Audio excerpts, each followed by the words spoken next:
What is up, guys? What's going on? Another live stream Monday from Real Bucks Talk, and we're gonna go over the Bucks bye-week situation. What are we gonna look at moving forward? But we got a real good special guest, Robert Green from The Outside Leverage, on with us to discuss all things Buccaneers. So, Robert Green, what's going on with you? Oh man, just happy to be here. Happy to be talking to a fellow Bucks fan about some Buccaneer business that's coming up. It's the bye week. Well, I'm sorry, we're just coming off of a bye week. Whole lot of stuff to talk about. A whole lot of shaking up in the NFL, especially in the NFC. Man, it's gonna be an interesting second half for the Tampa Bay Buccaneers and their fans. Yeah, I mean, the outlook of it, we're 6-2.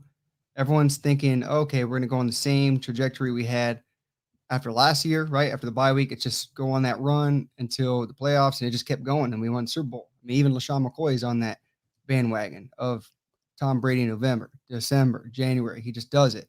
And we'll talk about Tom Brady and everything later. But I mean, this is good, I guess, hype for the Buccaneers. But I like to always look a little deeper. What's the real talk about it, right?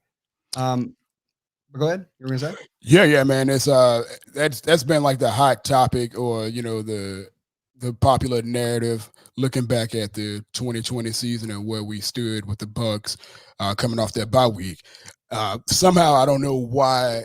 I'm not sure why it's gone that way, because somehow, some way, people have forgotten that we only had 4 games left after the bye last year.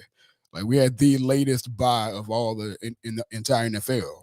We had 4 games left, and all of those games were against some of the worst defenses in the NFL. It's a completely different story this year, man. I mean, completely different team. Um, Offensively, we still look the same. But again, the competition that we have coming up for the remainder of the season, we have twice as many games as we did last year after the bye. So it's some stiff competition, man. It's gonna be an interesting ride, and I don't think anybody should be dialed in onto what happened last year being a repeat. I We'd love it as Bucks fans, but I don't think we should. I don't think we should just put our hat on, try to hang our hat on what happened last year, repeating. Yeah, well, I mean, everyone has high hopes, right? Everyone, the dream is okay. We got the Super Bowl coming up again. That's where we need to be in come January. But let's see, there's still a whole long path, like you just said, plenty of games left. We'll go over those games. But the biggest thing they needed this week, why? Because of injuries. So let's address that monkey in the room or elephant in the room, whatever the hell you call it. Let's look at this, right? Bucks post by injury list still marked by uncertainty, but there's some good news. SMB back to practicing. Scotty Miller practicing. But you don't see is AB still in the boot. Rob Gronkowski still not practicing because of his back spasms. Carlton Davis still in IR. I mean, you got some good news with this. I mean, a lot of people think our secondary is trash, but it is what it is. And then Scotty Miller, yeah, we need someone to come back and fill that void of AB. But what do you think about these injuries and how big is a SMB coming back to the secondary if he can? Yeah, well, Sean Murphy Bunting coming back is, I mean, it's definitely good news for us Bucks fans. It's definitely good news because you get to see if he continues his trajectory that he had during the playoff run. Sean Murphy Bunting had probably the best playoff run, damn near probably of any Buccaneer on the roster. Uh, a lot of the year he struggled coming off of an injury. So it was up. He had ups and downs the entire year, or after week 3, I believe it was, and he just struggled. So you never knew what you were going to get with him.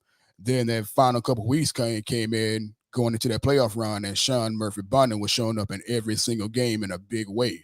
So it's good that we'll get him back, but you still have to try to guess how long it's going to take for him to get back to that end of the year uh, the end of the year status that he was playing at, that level that he was playing at the end of the year. You got to see how long it takes for him to get to that, because you're also trying to gauge which one you getting. Are you going to get the Sean Murphy Bunting that struggled from week 3 through week 13 or whatever it was, or are you going to get him at his playoff elite level that he was playing in? And I hate to use that word elite, but he was playing at the highest level of any player on any team. I thought, like, he was making plays everywhere. He made a name for himself in the playoffs, and that's exactly what good players do.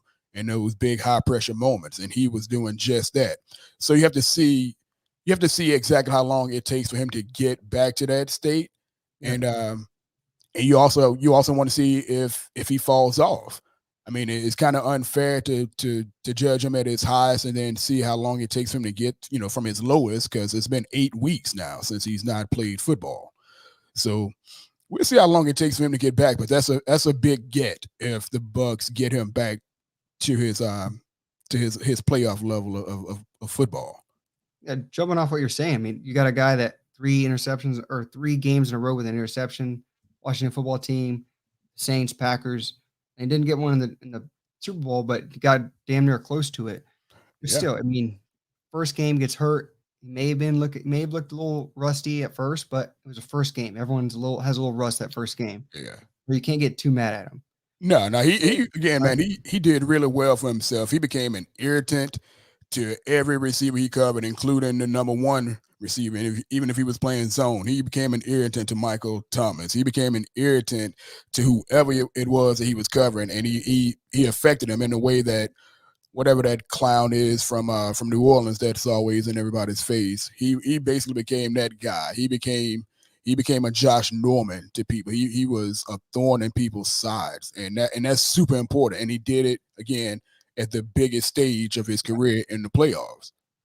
and another huge thing that moves Ross Cockrell away from the nickel corner position, and a lot of teams been just literally pinpointing him as a weakness, and they've been attacking it.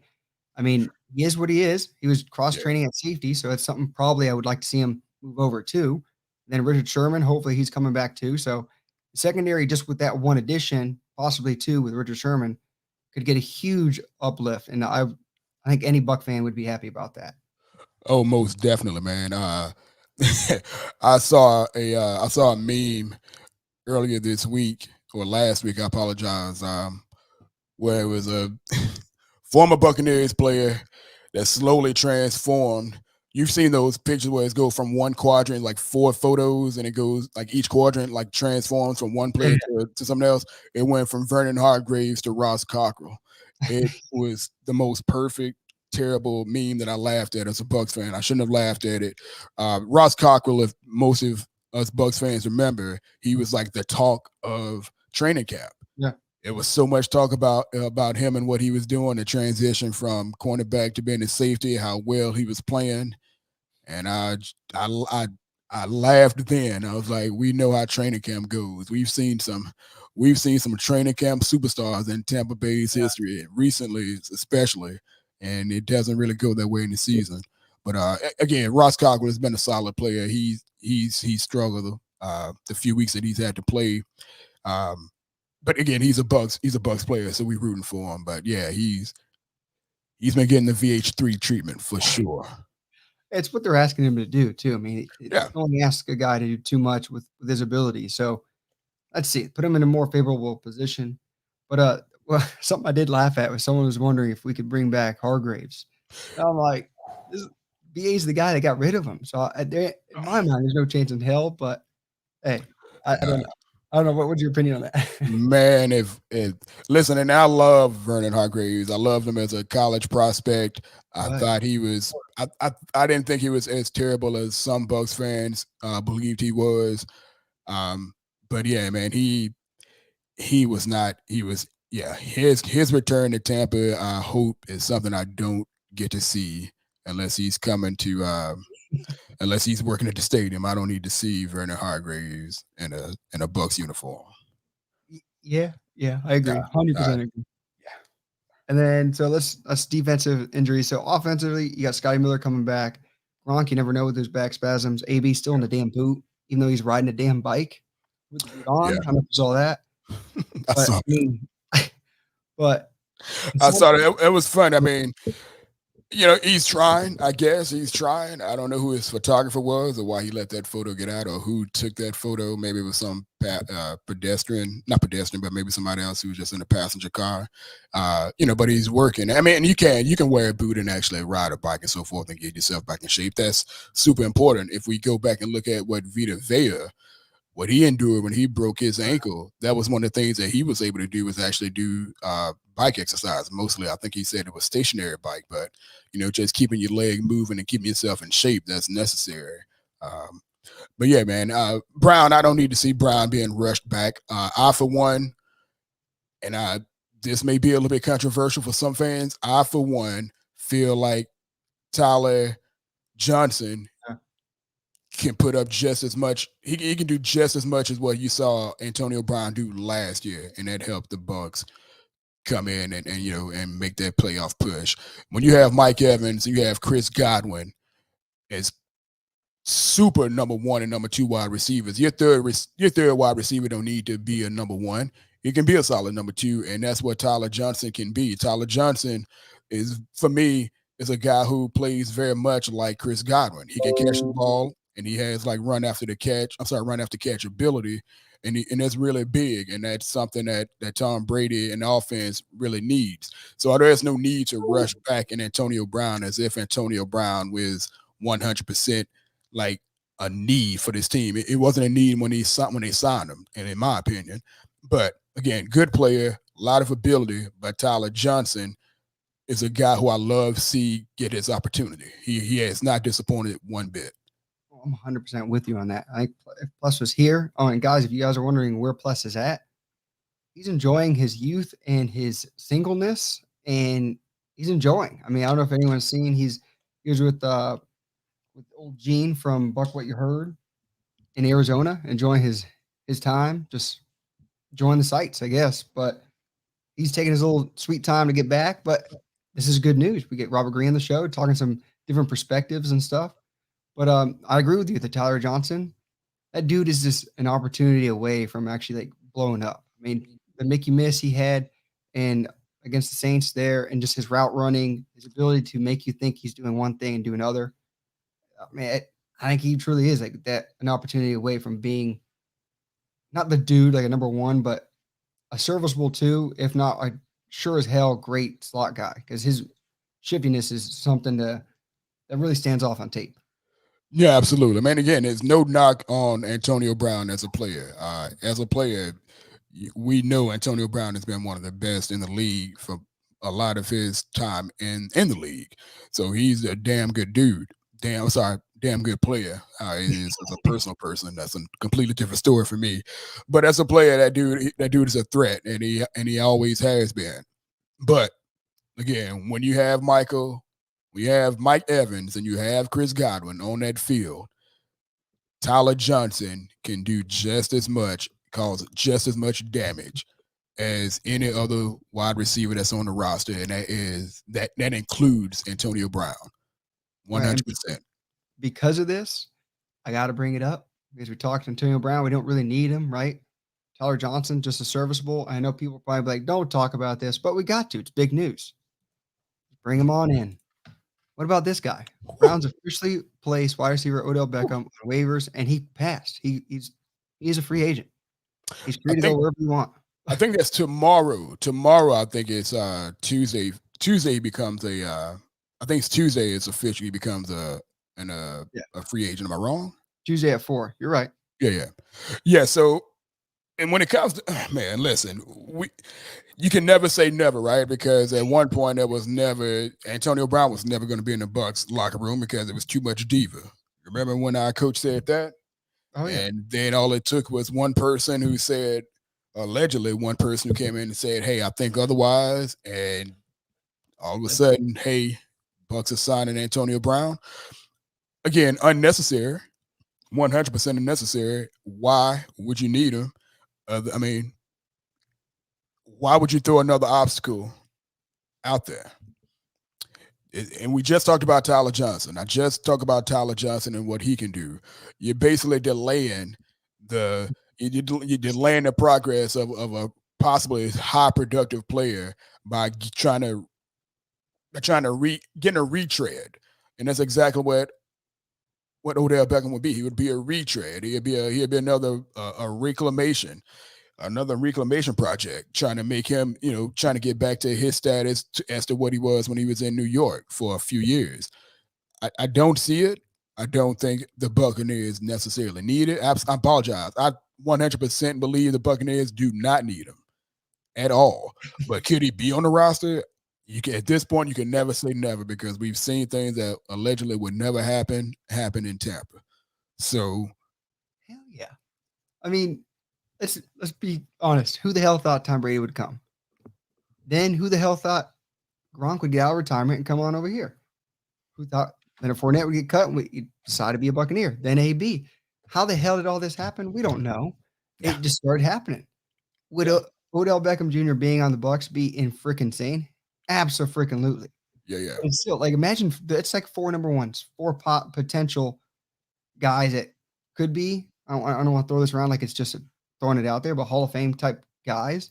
Because Chris Godwin still has a long career to go. Yeah. But I mean, those are four number one guys.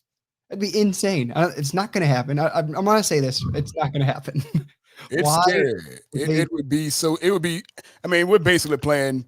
The Buccaneers would basically be playing like a video game, which is we're already at that level anyway. If you look at it, it's this video game level, ultimate team foolishness, where it goes down and when it goes down and when it comes to the financials and everything, it would piss.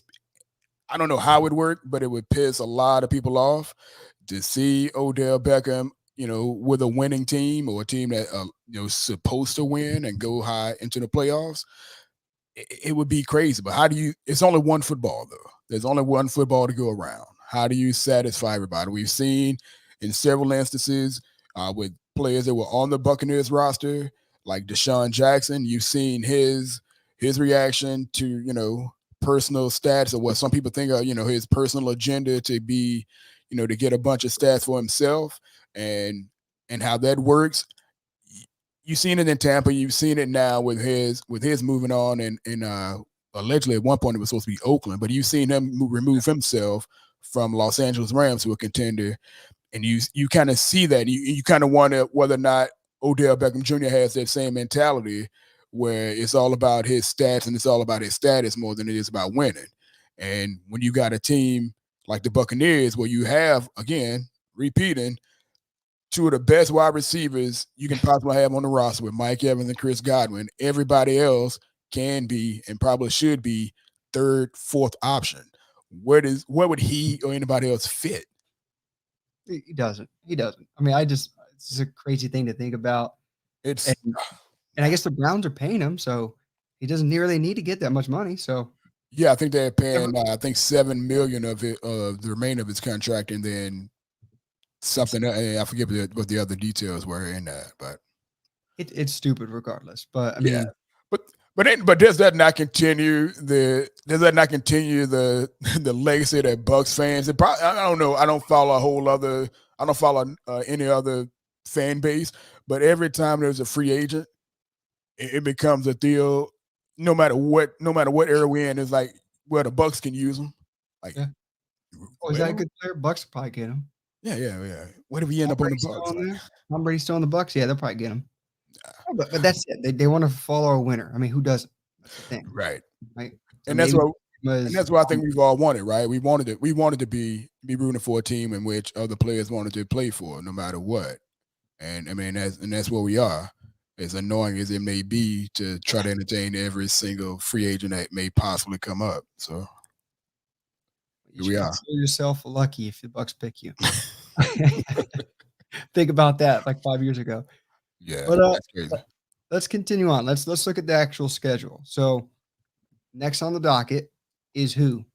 The Washington football team. So Washington. So I mean, tough defense. We've beat them before. But like literally backup quarterback. I mean, a lot of people think it's just how do you say this? Just not an easy schedule, but kind of get you through to get to the playoffs schedule. But you have a different perspective. What is your point on this one? I do. Real quick, just speaking on the Washington football team. Mm-hmm. So the Washington football team is who we have coming up next on Sunday, 1:00 game. So right now, the Washington football team is doing terribly where people thought they would be excelling. That defense was supposed to be, again, a repeat of what it was last year, which was I think they were number 13 ranked defense when it comes to points allowed. They were a tough defense last year. That's not the case whatsoever this year. Um, Going into Sunday's game, that team is ranked number 30. They're like the 32nd ranked team, dead last when it comes to yards in the passing game. And when the Bucs have played a team who's been terrible in pass coverage, Tom Brady and that offense, passing wise, have gone at least. Tom Brady has done it for at least 350 yards, I believe, in just about every game that we've played when they've had like a lower ranked offense. I'm sorry, passing defense. So you can expect fireworks. You can expect to see the ball flying all around in that game. Don't expect the same so much for the defense when it comes to. I'm sorry, I don't expect the same for the Russian game. Expect to see almost a repeat of what we saw against New Orleans when it comes to Leonard Fournette. If Leonard Fournette is going to be the lead back. So that's one thing. That's crazy. But I think the overall talk that you and I were talking about prior to going on to the podcast was looking at the defenses that the Bucs have been facing and what they got coming up. We talked about the bye and coming off of the bye and how teams and how fans have kind of looked at the bye and where we stood last year and where we stand this year. Last year, the Bucs had a late bye. We had a bye in week 12. So we had 4 games left. And they were against 3 really, really weak defenses. We had the Vikings, we had the Detroit Lions, and we had the Atlanta Falcons twice. I'll take it. I mean, those were bad defenses. I mean, as far as points allowed, the Vikings were like 29th. The Lions were 32nd. Yeah. The Falcons, we played twice, they were 19th when it comes to points allowed. But you're looking at their pass defenses, all those guys. Minnesota Vikings, 25th ranked. Detroit Lions, 30th. Atlanta Falcons, dead last, 32nd. Those were like tune-up games. Like, those are easy games for an offense that was still up and down last year. A team that was just based on passing the ball, just hell bent on passing the ball, and then you loaded with so much talent. Even though we had a few injuries, with so much talent in the pass game, it was just a free fall when it comes to us just being able to throw the ball around. This year, I think we got 4 teams that's going to be. We got 4 of the remaining opponents. They're like top 10 defenses today. Carolina's one of them, even though I think Carolina's a bit of a fluke, as we've seen them go from week 3 to we've seen them go from week 3 to now losing, I believe, 5 of their last 6. I mean, that was just everyone kind of knew that was going to drop off. Yeah. This offense isn't there. Then McCaffrey getting hurt, it kind of summed it up right there. Right. So you got those guys coming in. And again, I'm kind of just speaking on the defense of these teams, but that's kind of where that's where the concern comes with me is our offense versus the defenses that are coming up. The Giants defense, I mean, they're like 18th ranked when it comes to points allowed. They just beat the Raiders too. And they just beat the Raiders. So almost beat the Chiefs at what? Kansas City. Yeah. Almost beat them there in Arrowhead. So I mean, this is not like you just said. And they almost beat the crap out of us what was it? Sunday Night Football last year? Yeah. So I mean, they're like you just said, like defensively, and then Colts just beat the crap out of the Jets, I know, but still, Carson Wentz looking pretty good. Jonathan Taylor running the ball, Michael Pittman Jr. catching. I mean, these 3 aren't as easy as you think it is. No. I know Washington, like you just said, like dead last against the pass, so we should light it up, but we'll see. This pass rushers still kind of scare me. But I mean, after that, we'll see. There's a whole long road.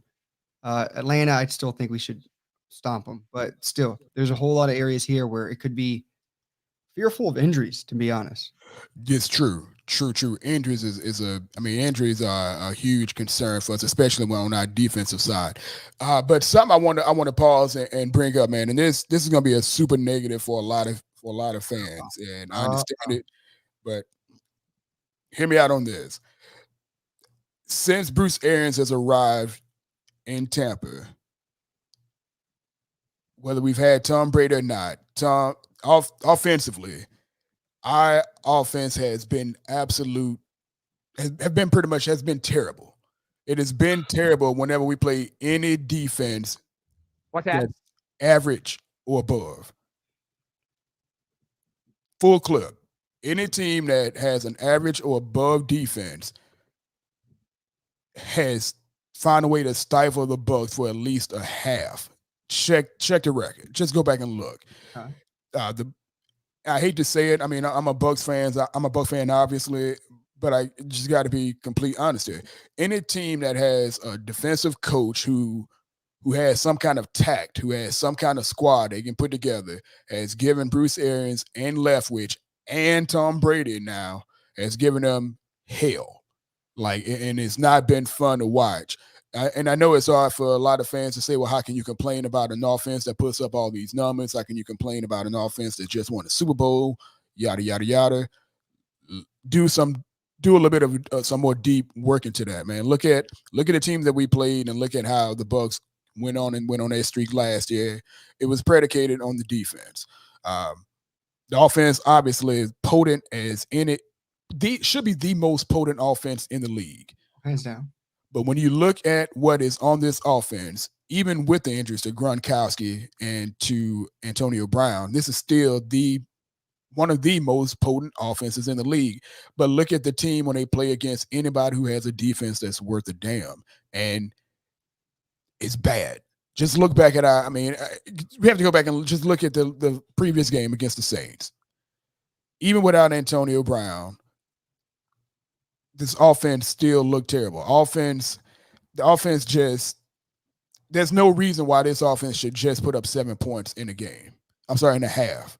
Yeah. Not even getting to the point where we can kick field goals. It's bad. Like that show you how number one, how our offense just comes in and just try to line up and do whatever they want to do rather than coming up with a game plan to go against a specific team. And it's been recurring. It's been recurring since Bruce Arians has been there. And it's been something I've said, and it's been proven true since he's come here. And that's with or without Tom Brady. I mean, so I agree to some extent, like, because even look in the past, like when the Cardinals couldn't beat the Panthers, they got stomped by Cam Newton and the Panthers twice in a row, back to back. And they were trying to go in there, they do great during the season, and then lose in the playoffs before getting to the Super Bowl. I mean, I'm looking at it from this standpoint. I mean, it's 11 guys working together to make one common goal. Even against the Saints, how many times do we go on drives where it just shit the bed because of a penalty, an interception, or a fumble? And like a lot of that was on Tom. Tom isn't perfect. He's got to clean shit up like any player does, whether it's flags, Donovan Smith, or anyone. I'm just singling him out because he had one big holding that ruined one drive against the Saints. I mean, I agree and I don't agree just because when they are clicking, no one can stop them. It's true. They are that damn good. You can't stop them. But that's the thing. Everyone needs to be working together on the same page. Like these option routes, AB will run in and Tom Brady throws it deep, an interception, ruins a drive, ruins a potential score. I mean, when we're inside the 5 or 10, there ain't no damn way anyone should stop us, to be honest. So right. I do agree with you in that standpoint, but to me, I don't necessarily think it's always on coaching or always on the player. It's a marriage of both, and they gotta figure it out. I mean, they figured it out in the playoffs where you run more, it's gonna help. Pass more on first down, add some more play action. Coaching's got to add to that. Maybe it's Brady making calls at the line. We don't necessarily know. No one knows unless it's Tom Brady and BA and Leftwich. Those are the only three that really know what's going on. But from our standpoint, now analyzing it, I mean, there's guys running open. There's people open. Tom Brady sometimes misses them. Sometimes finds a shorter, easier option. But the thing is, it's execution. If he wasn't the first read, okay, that's not on Tom Brady's fault. You can't expect him to hit it every time. People got pissed at Winston for that. I'm not going to get totally mad. It's more reading at the field what you see with your reads. I still think it's just them executing their plan. Because there's times where people are open or someone drops something or it's a flag or stupid mistake by us. It's never really the other team. It's usually a Buccaneer shooting themselves in the foot. Yeah, Bucks beating Bucks, which Levante David said that's old, like the butterfly. He said that's old. That's not something that's supposed to be happening. It's not. But but again, man, just kind of going back to that point again. I completely understand what you're saying too as your counterpoint. But just record wise, is something I think that deserves to get looked at. Our offense struggles mightily against average, just the average defense, like ranked 16 to whatever or 17, whatever. And I think that's a problem because if it feels like if we don't win the arms race, in which we always should win the arms race. Again, we got Tom Brady. We got a damn good offensive line. We got Really? yeah, have that. Yeah, it's true. We have a damn good offensive line. and we got Mike Evans for the fifth time I've said his name. Chris Godwin. You got OJ Howard, who is not utilized, I don't think, the way he can be. You got Brate. We win the arms race. There's no defense, or very few defenses who should be able to match up with our guys. So offensively, I think that with a bit more tact, with a bit more of a better game plan, I think that's what take the Bucs offense to actually being good. And again, I relate this to previous offenses who have been high-powered offenses or regarded as high-powered offenses. They were able to do what they do and be tactful and score a lot of points and be an exciting offense regardless of who they played. Like regardless if they play like a top 15, a top 10, a top 5 defense, they've been able to go on and look exciting and look good in big games and put up a lot of points. Our Tampa Bay Buccaneers to this very moment have not done that. Whether it's a primetime game or not, anytime that we've played a defense that was worth a damn, we faltered big time, at least for 60% of the game, which you can't do in the NFL. It's just a concern with and again, we started this conversation about being in the bye and coming up after the bye. Again, we have 4 teams that right now have a top 10 defense that can cause trouble for our Buccaneers. And I think that's something that fans need to be wary of. Again, we have a defense that's coming up, and trying to get healthy off of, a bunch of injuries and so forth to some major starters, Sean Murphy-Bunting and Carlton Davis and others, and even Levante David, who is working himself back into play. Those are concerns too. But I more than anything right now, man, I'm excited to see our see our offense try to rise to the challenge and prove me wrong. I'm excited to see Byron Leftwich actually get his name out there and actually play well or, coach well and scheme well against, some of these high-powered defenses that can cause trouble for the Bucs. Same thing with Arians. I'm excited to see it, but as of right now, it's a little bit of concern with me going forward for this season.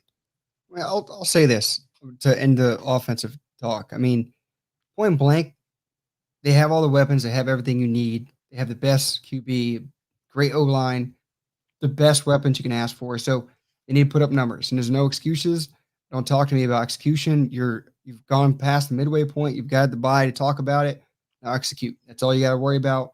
And that kind of brings me to the next point, which is the defense. So I look at some of the comments in the chat. I know your stance is on the defense, but let's see what some other people say about it. It would help if our defense wasn't horrible to take pressure off the offense. So playing blame on the defense while the offense is suffering. Okay, keep going. Sean also said an almost 45-year-old can only do so much. You ask him to throw the ball that much while your defense is getting shredded. Eventually something bad will happen. Then he just said, didn't look like that against the Saints, stuff like that. But he's kind of saying the point that our defense is making our offense look bad. What is your take on that? Yeah, so let me just go ahead and say this, and you can probably guess where I'm going with this, but I've had this conversation with fellow Bucs fans and followers for the last 5 years when we talk about, what the quarterback can do and what the quarterback's required to do and how the defense has to almost be perfect to make up for what the offense does. For some reason, especially in our fan base, complimentary football only counts when it's the defense bailing out the offense. Yeah. The defense is shorthanded with injuries all over the place. The defense has their issues. Somehow it doesn't work when it doesn't work the opposite way when the defense is struggling, the offense makes up for it. It doesn't make sense to me. Like, I don't understand how football fans in general can be more upset about the defense allowing the opposition to score more than they can be upset about the offense not being able to move the ball when all the rules are shifted to make the offense score so many points and move the ball so easily. Tom Brady played bad enough to lose that last game. Yeah. There's no way around it. He played bad enough to. We can look at the score. We can look at the stats. We can say how many times he threw the ball, how many yards he had, how many touchdowns he had. I've had this conversation again with Bucs fans for the past 5 years. Those are empty stats if you're not looking at the game. Those like empty calories. You saw that man throw an inexplicable pick six to end the game. You saw him throw an interception, even though it was a good play I think it was a pretty okay defensive play to throw the first interception. Yeah. And then you saw him throw. You saw him. I'm sorry. Go ahead. I was holding him, in my opinion, but I thought so too. And again, I was at that game, and I think you saw the clip of the game, the video I have of that first interception. It was definitely. I thought it was holding. Yeah, 100%. I was screaming hold the entire time. I was at that game watching it from the side. And I'm like, yo, that's like, where's the flag? Anyway, we didn't get the call. It was called an interception. That was one of two. And then you had the fumble as well. I mean, Tom Brady was brought here to finish the kind of games like that. We brought him in to be able to rely on him on those last minute drives. And by the way, if you look at Tom Brady and the last-minute drive opportunities he's had since he's been in Tampa, he's failed on all of them. Really? Yeah. Oh, yeah, going back to last year. The Bears, the Rams. Do we have a chance against the Chiefs too? On the last-minute drives, Tom Brady. I think I may be wrong. He may have gotten one, but was it the Bears? No. Tom Brady on the last-minute drives. Tom Brady has not come through on any of them, to my knowledge.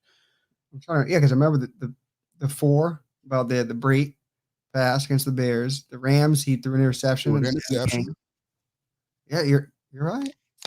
You're right. So, I mean, he's got to make up for that. I'm trying to remember any other game where he kind of came back and won. I mean, I guess the Cowboys came back, drove it, and kicked the field goal. Yeah. Again, this is not to pinpoint or not to pin anything on Tom Brady as if he's not been the great quarterback he's been his career. Yeah.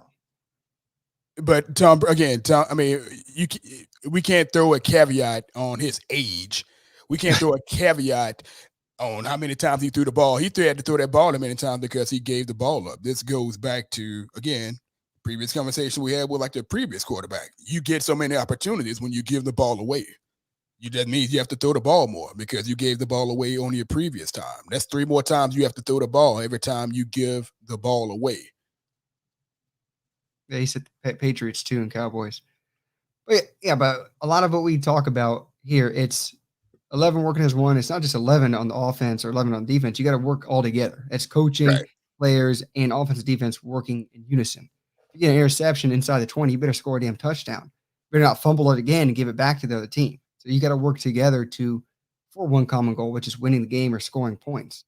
And like back in the 90s, our defense was phenomenal. Our offense sucked. And it literally had to hope for an interception for a touchdown or a sack strip fumble for a touchdown. Now it's flipped, and people still expect the defense to be the best of the best. They do put up their damn numbers. They get there. They're just not getting interceptions and sacks like people want them to. Yes. I still think, given this second half of the season, with injuries, people coming back off the IR, and we're getting healthy, working in unison again. Antoine Winfield, just get healthy. Let's see what he can do. I mean, that dude, I feel like he's just scratching the surface of like picks all over the place and making big, impactful plays. We just got to stay on the damn field. Yeah. And he almost came up with a big play in the last game too, man. He almost came away with another interception and so forth. And again, anybody who's correcting in the, I'm not looking at the chat, but if you correct me in the chat, absolutely cool, man. If if I'm off on Tom Brady's or whoever's numbers when it comes to those last minute, I think someone pulled, I think someone said that he led the last drive against the Cowboys. Yeah. And the last drive against the Patriots. Is that right? Yeah.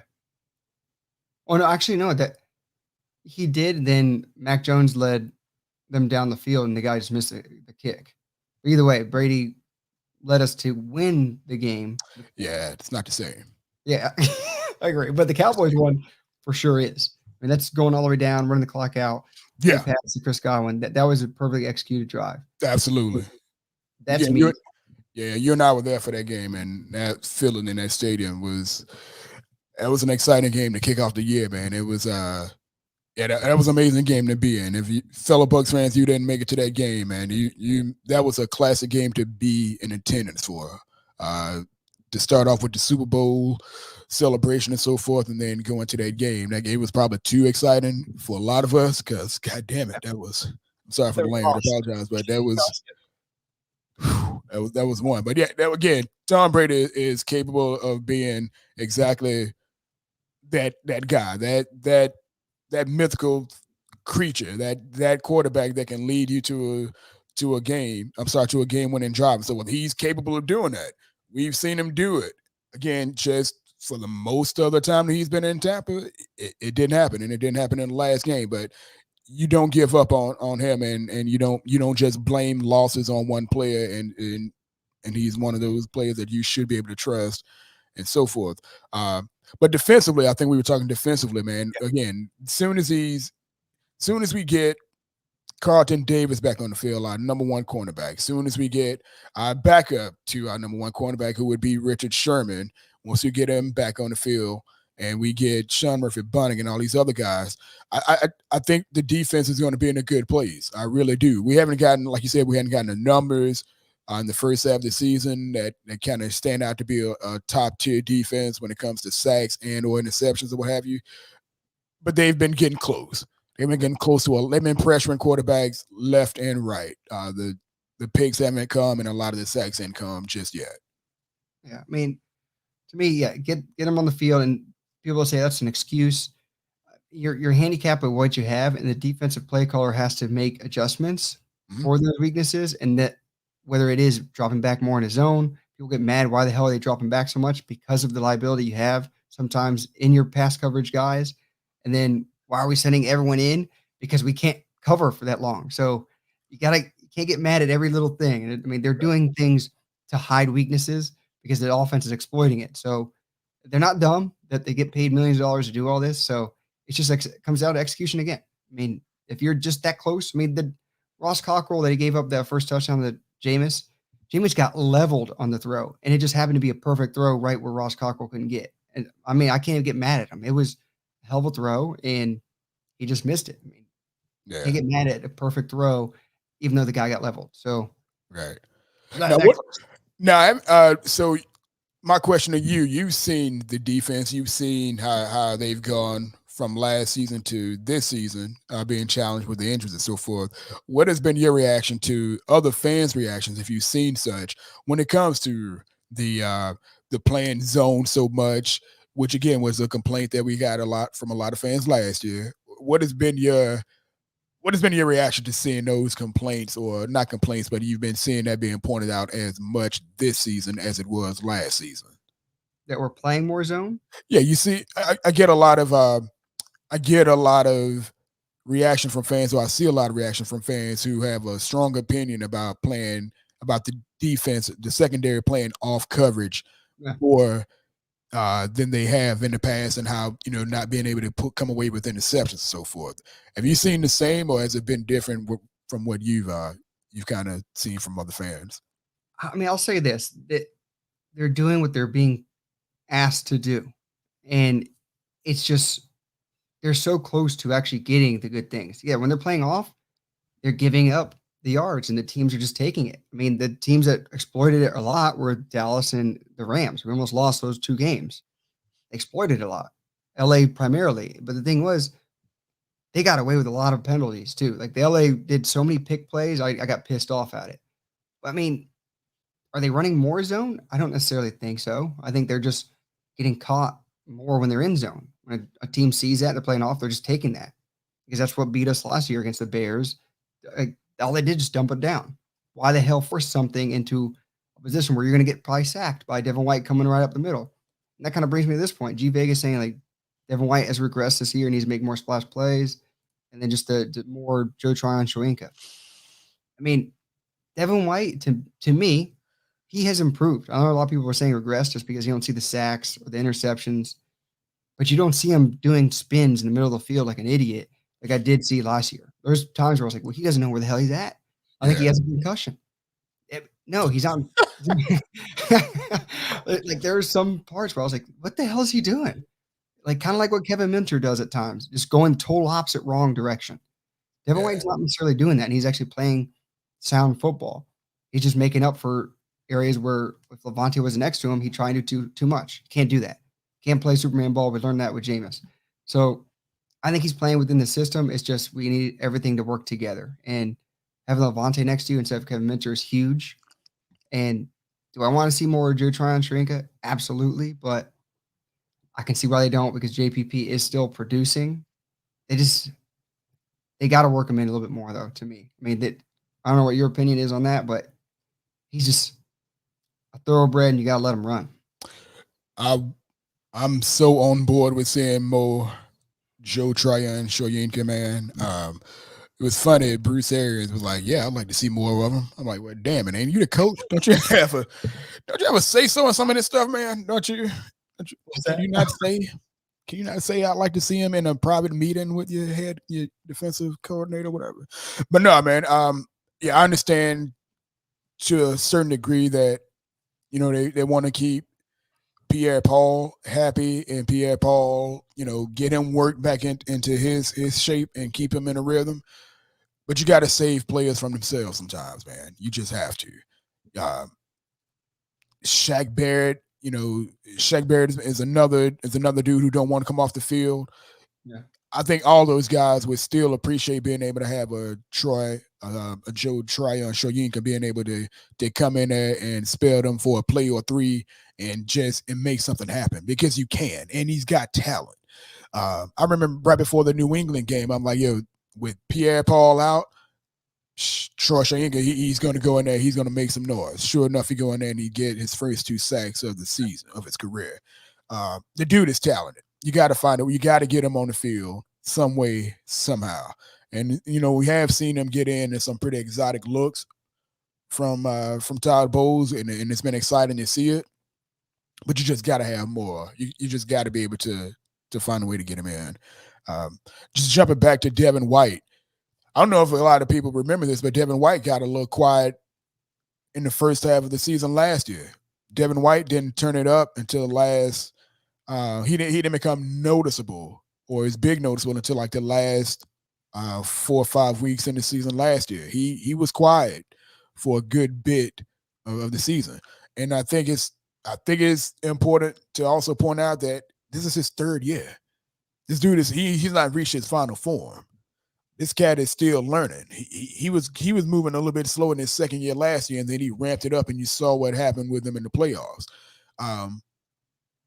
Every player is not going to be at 100 from the beginning of the season to the end of the season, especially when you have circumstances around you that includes having your best player or your best teammate, for him, not being on the field, in Levante David.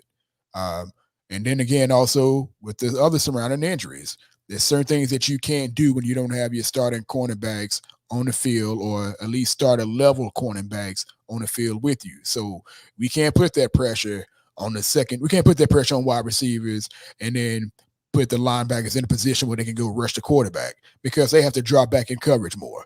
That's just the circumstances that they play with, and that's what he's been able to do. Like you said, Mark, he's been asked to do what he's been asked to do, and he's done it relatively well. Is he the best cover linebacker in the league? Nah, but he's working on it. He said he's working on it the entire offseason. I believe him. It's just he hasn't had the opportunity so far. I think he'll make the best of them when he gets to him, but Right now, he's just playing his role, and right now he's not playing out of position, and he's not playing himself out of plays, which is most important for me. This is one big point too, because a lot of people this plays into Devin White and what people are saying, like our secondary can't cover. So we mentioned this before the live stream. The Chiefs are getting called out in their offensive scheme because everyone's just doing what the Bucs did in the Super Bowl. Just play too Right. high deep and let them do anything underneath, and let's see if they can win that way. Let them try and run the ball. Let's see if they can win that way. And they're losing because people are calling them out on it. Same thing with the Bucs. I mean, the Buck. Do you think anyone wants Devin White teeing off in the A gap right after your ass? No, so the ball's coming out faster. Devin White, if he's blitzing the A gap, it's coming out too fast and he's not getting a number. Or they're doing quick what? Dump off to the flats where one of our big ass defensive end linebackers like JVP, Anthony Nelson, have to cover in space. That's a mismatch. If you have a running back or a wide receiver against that mismatch, teams aren't stupid. That we dominated with A gap blitzes, blitz, get the ball out faster, and Devin White doesn't get numbers. Don't throw in the middle of the field. Don't run the ball because you can't run against the Bucs. That's where he gets a lot of numbers. Mm-hmm. Why the hell would you do that? You're running into our strength. No one's going to do that. So they're throwing these quick dumps off to the side, attacking our corners are pushed off deep. Again, they're being asked to do that, and they come in and run support later. So it's a lot of both. Like play calling's got to play into that, and then the secondary players, once it gets dumped off, make it a minimal gain. Don't let it break and go for 10 to 15. So it's execution, but it's also play calling. So guys see it that way. That's why Devin White's not getting that many numbers. No one's even trying to run the ball. I don't think the Patriots even tried. So, right. I mean, that's just part of it. Part of numbers because other teams are doing something to get away from our strengths. And I 100% agree with you, man. And what are you saying about what the opposition has been doing all season long? Every team has been trying to live off of screen plays and quick dumps off on the Bucs defense all season long. The Cowboys had relative good success in week one. I mean, they've got damn good players. They got Zeke and they got and they got some damn good wide receivers and so forth that were able to do some stuff. But yeah, Gallup, they're loaded. They got 3 just as much as we do. Yeah. So yeah, man, it's just the circumstances, and I don't care about individual numbers when it comes to anybody on this team, offensively or defensively. If they don't play themselves out of plays and they don't give up a bunch of big plays, I'm good with all of it. But also to your point, when it comes to teams getting the ball out fast and ended up being up to our corners or whoever it is to make the tackle, that's been a struggle. But then again, I want everybody to again just understand we played most of our season so far, the first half, with our third string cornerbacks. Third. Jamel Dean has been the only guy who could have been a 2 when it comes to the cornerback. Ross Cockrell was not a Ross Cockrell wasn't going to be a first or second string cornerback. He wasn't even a corner, to be honest. He moved him to safety. Right. So and again, I just revisiting again that previous game. It took me 3-4 days later to go back and watch that game and see how, or just understand and realize just how many tackles or how many yards that team from New Orleans got after the catch, and I was like, damn.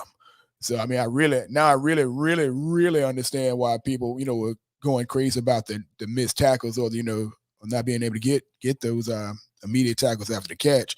But it was rough to watch, and it's been that way a lot of the season. Again, we're dealing with our third string cornerbacks or third and second string cornerbacks trying to make tackles and so forth. They should be able to do it because they're the NFL level, but I give them just a little bit of leeway because they're not the best of our best and not even close to being our best. Yeah.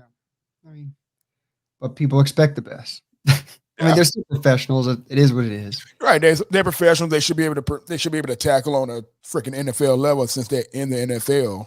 And it's inexcusable to give up so many yards after the catch.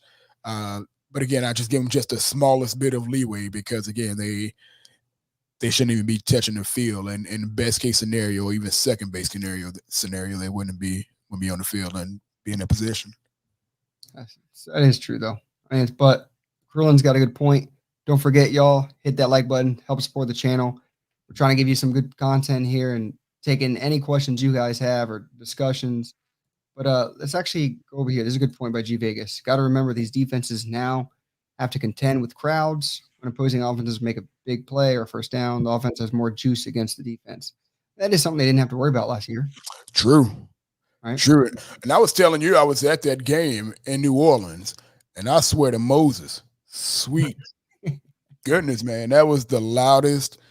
That was the loudest experience of any stadium I've ever been in for any event.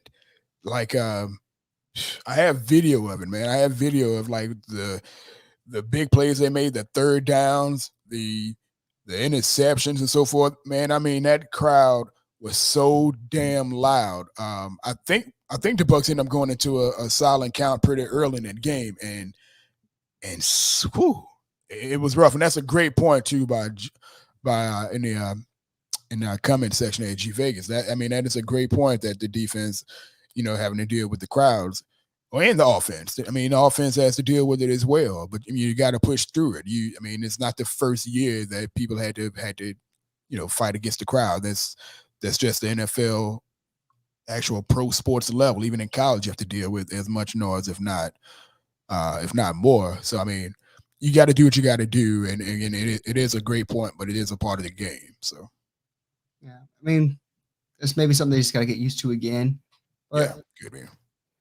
it is. I mean, hey, they played with the crowd noise in the Super Bowl, so if you can do the crowd noise in the Super Bowl, you better contend with everyone else too. Yeah. But I wanted before we still got like 4 more minutes here. I want to just touch on all the last games we have, and I guess one other thing that I said before the live stream, I'm happy about. To me, at 6-2, where the Bucs are right now, I'm knocking on wood, but still, I think that NFC South is kind of wrapped up. The trajectory of the Saints are going down. They lost Jameis, who technically, from some people, is still a backup, but they lost the Saints starter, Yep. and they lost to the Falcons. We're still below there, so let these guys scrap it out. But I still think the Bucs are the perennial winner for the NFC South division, and it's just going to be what happens to get a bye. I mean, the Cardinals are hot and running. The Rams lost to the Titans, but still 7-2. And there's some other great teams. Packers only lost because Aaron Rodgers wasn't there. Don't even talk to me about vaccinations, but that's a whole other subject. But I mean, realistically, the Bucs can go on a run. I still think the NFC South is well within reach for the Buccaneers. But what is your take on that? After Sunday, man, if any fellow Bucs fans watch the games plural Sunday, it's literally anything can happen. Anything can happen. As far as wrapping up the NFC South, I think the Bucs take the NFC South. I think the Bucs continue to do what they should do and beat the teams they should be able to beat, and they actually make their run, like you said. The other teams in the NFC South, I would not be surprised one bit if Atlanta ends up being number 2. Yeah. I think they right now in the whole, if the season ended today, the Bucs would have. I'm sorry, not the Bucs, but the NFC South would have 3 teams in the freaking playoffs if the season ended today: the Bucs, the Saints, and the Falcons. So I mean that's kind of weird to see, especially coming back from the time that 5 years or so ago we were like the toughest division in football based on our quarterback situations with all the teams. But no, I think the Bucs still make that push. I think the Bucs still make the playoffs, and that fight for that bye week, that fight for that first round bye is going to be something else, man. The Cardinals have been good and been relatively fortunate to put on the performance that they put on Sunday, missing Kyler Murray and missing Hopkins. So I mean, they put on a hell of a performance missing those guys, and they're gonna be tough to stop, man. But I think the Bucs can continue to play well and again prove myself wrong, prove me wrong, and some other people wrong, and have that offense be the scariest thing in the NFL, and the defense just kind of keep keep lockstep and just continue to be good there. I mean, that's just something that I kind of said it. No more excuses. The offense has to be what the offense is capable of. And I said at the beginning of the year, I thought the offense should be the one carrying the defense, to be honest. Last year, I thought it was gonna be the other way around. Like, let the offense slowly come together until they figure it out. They should have already figured this shit out. They had everything running. They had a training camp. They had preseason games. They had everything ready. Yeah. Why is there still times where it's, oh, hiccup, hiccup, hiccup, mess up? Oh, well, but then we come back. We come back. Yeah, some games we show it against the Falcons where we dominated. Miami, we dominated. Against the Eagles for, again, a certain portion of the game, dominated. And then they off the gas. I don't want to see no more letting off the gas. Pedal to the metal and beat the shit out of teams like he should. I mean, they did it against the Saints, certain parts of the game. I don't want to see certain parts. I want to see 4 quarters of just total domination from the offense. Don't let the other team beat you if you can. Don't beat yourself. That's the biggest takeaway I'm going to give you. Yeah, and again, just to tack on to that again, also reiterating something that I said, those teams that you mentioned and those performances you mentioned, those teams with defenses that are subpar, not subpar, but they're not even average defenses. As soon as you got an average defense, our offense just kind of looks like, we just kind of line up and see what happens. That's something that you and I don't want to see anymore. But again, I don't think you and I are foolish enough to believe that any team, including ours, our favorite team, can just go up and down the field and score on every single drive. It's not even about scoring on every single drive. It's about being able to move the ball and be productive rather than coming out and going 3 and out, coming out and punting on 5 plays and not even making it to field goal range or making it to the 50-yard line or past the 50-yard line. That is something that this Tampa Bay Buccaneers team should not be getting accustomed to, which is what they have done in the past 2 seasons. It should not be that way. This team has far too much talent, far too much potential. And I understand people think that it's complaining 6-2, better than we've ever been, yada, yada, yada. We've never been in a position where we've had the best or the most loaded roster offensively or defensively in the league. And we have that. And we should be showing that against every team that we face and not just the lower tier bottom barrel teams. We should not be that. We should not expect that, and we honestly shouldn't accept it. We should demand more. We have more. We should do more. We know better. We should do better. I love the momentum of the way you were saying all that. And it's so true, though. It is the God honest truth. I mean, the offense just needs to carry the defense, even though our defense could literally carry the team itself, especially with the health coming back, everyone coming back. I mean, other than that, moving forward, Bucs fans, just enjoy the ride. We want to see the execution happen. The offense putting up historic numbers. Everyone's like, oh, don't worry. We're putting up big numbers. I hope so. If we have an extra game that we can add numbers to, we better be putting up historic numbers. And and we better with the amount of talent we have. And we're just beating a dead horse now. But other than that, guys, thank you for the show. Robert, let everyone know where they can find you, where they can find your work, where you're going to be talking your Bucs football content. Let them know. Indeed, man. First and foremost, I appreciate you inviting me on once again. Thank you. You can find me on Twitter, 2 different profiles. One, Robert Green, at Robert Green on Twitter. I'm talking Buccaneers football there, as well as other stuff, including MMA and music and so forth. The other tag that you can find me on is at Outside Leverage, outsideleverage.com as well. Buccaneers fan-driven commentary on the Bucs, everything Bucs. You can find me there as well. Again, outsideleverage.com and Outside Leverage on Twitter. Mark, I thank you for inviting me on. Plus, you can stay in Arizona if you need to. It's fine. I'll fill in, whatever. But now, again, I appreciate you guys on your work, man, and I thank you. And fellow Bucs fans, this is going to be a hell of a good time going to the second half. Just always pay attention to what's happening and don't read just the headlines. There's a lot of stuff going on. There's a lot of stuff, a lot of ins and outs going on in the games and so forth. Pay attention to all of it and not just these common narratives, man. Take a deep look. Do what Mark and my Ples have been doing and just, take a look at what's going on with these Bucs and keep a lookout on our Real Bucs Talk, and you'll find out exactly what's going on. Hell yeah, thanks for that, Robert. And I also want to give a thanks to everyone in the chat and everyone who always gives their opinions and comments and just wants to add to the show. We really appreciate all of y'all. Robert, again, thank you for coming on last minute notice because Plus is hightailing ass in Arizona. But on that, guys, thank you again. And with that said, until the next one, go Bucs.